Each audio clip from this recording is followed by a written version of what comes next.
Welcome back to See or Not to See by SangeMedia. I'm Rod. And I'm Finn.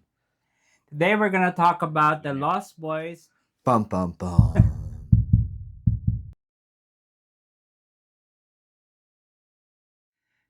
The Lost Boys is one of the biggest Tony contenders of the season, earning 12 Tony nominations and taking home 4 Tony Awards. Today we're breaking down whether those wins were deserved, what worked, what surprised us, and whether this vampire musical lives up to all the hype.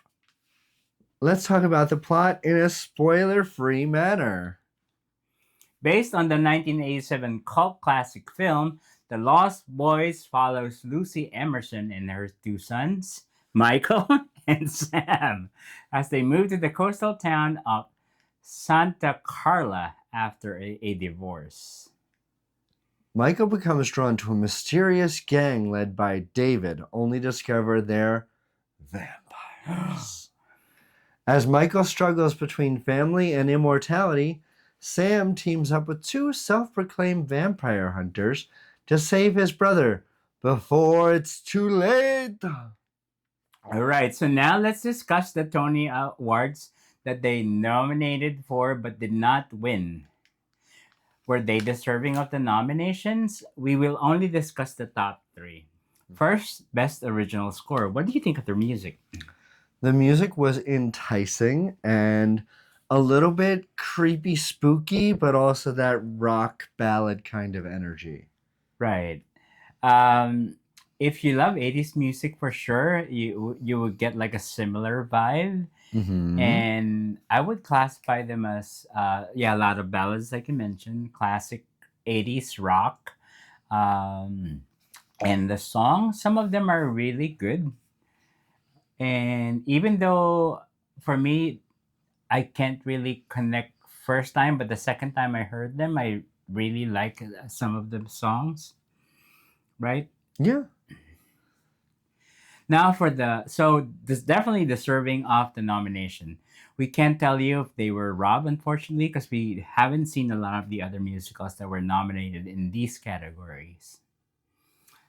For Best Book of a Musical, what do you think of the story? So the story is definitely a good story. It didn't. Yes, it's drawn from the movie on levels, but clearly they've done some things here and there too, without saying too much, Yeah. to make it a little bit more interesting for the stage compared to watching a movie. Right. There's definitely a difference. I mean, it's a reason why it's an 80s classic and it has a cult following.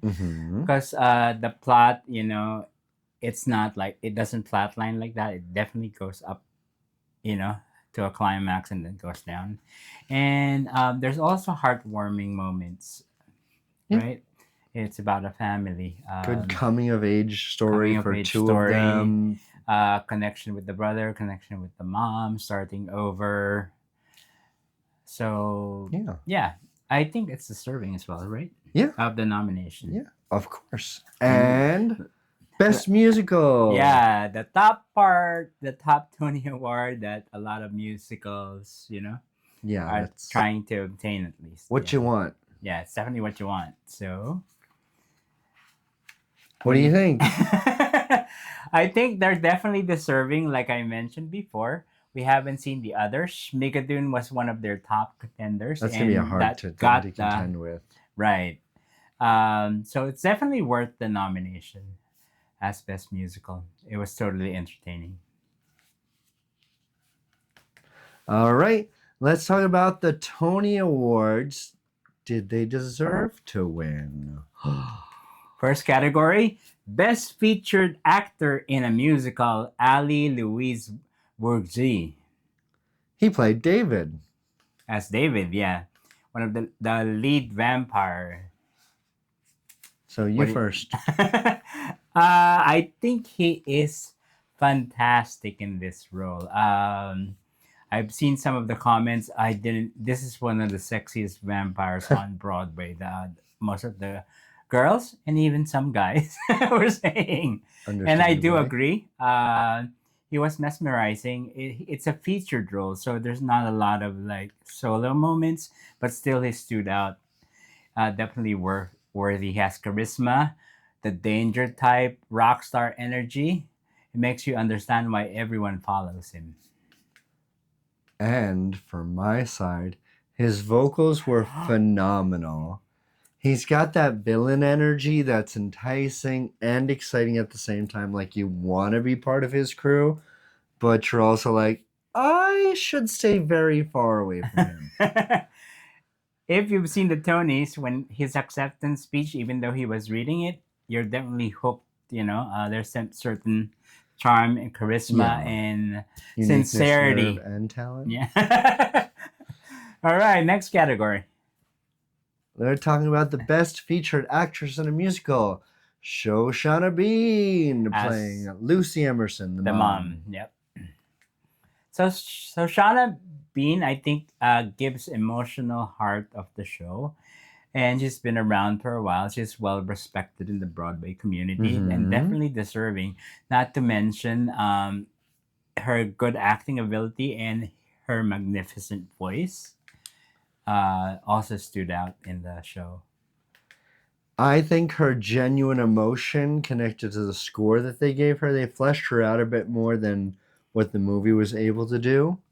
They gave her a bit more reasons, which was very fun. She's been at Elphaba before, right after Adina.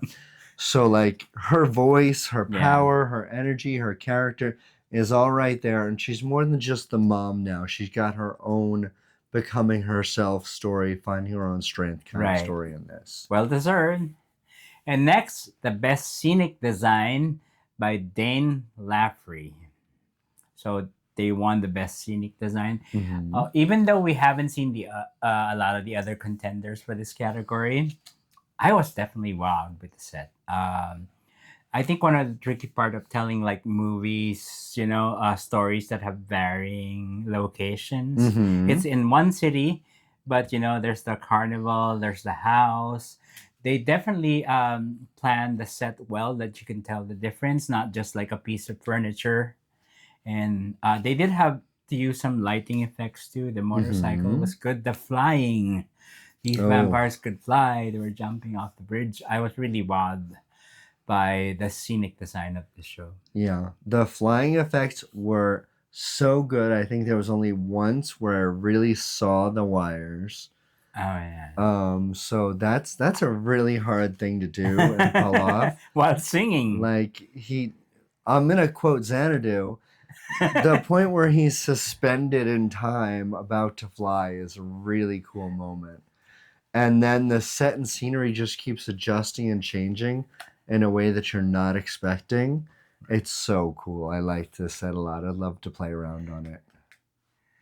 Next is the best lighting design by Jen Schriever and Michael Arden. What do you think? So for me, I think that the lighting creates that movie feel, but you've got it in real life. Right. I think the tricky part, even though I'm not a lighting designer, there's multiple scenes too, right? Yes. You can definitely, the mood can change. Although in general, it was kind of eerie feel, but then there's moments of warmness as well. There's moments where it's like almost monochromatic too, right? So when we go to see stuff like Doubtfire or other movie musicals, sometimes the lighting you don't feel like you're in the movie as much. This felt like you were in a movie while you were sitting in your theater seat. Right. So definitely well deserved. Our verdict. So the Lost Boy has been open for a while. If you're thinking of seeing the show or looking for a Broadway show, this is what we recommend who should watch the show. I think this is great for teenagers and up. It's got a little. It's a family show for sure. Yeah, it's a tiny bit mature because vampires. Right. It's a little bit spooky. Right. Not as scary as not Stranger mature like Things. an adult mature. No, an older kid probably. Yeah. Middle school age. Yeah. So it's definitely could be family friendly. You could get all different types of generations. It will probably be easier to drag, let's say, more heterosexual males to see this show because it's got that like 1980s call in of something that and rock to it. Right, right. So do we recommend this show? Yeah. Definitely. Go see The Lost Boys. It's an amazing show. The songs are good, but if you're not a fan musical, there's nothing we can do about that. But if you like to try something new, Then check it out. Yeah, go check it out. The Lost Boys on Broadway. Anyway, subscribe, share, comment, and what else should we go see? Yeah, unless they're paying. That's Rod. This is Finn. We got to get out of here. We got tickets for another show. See you next time.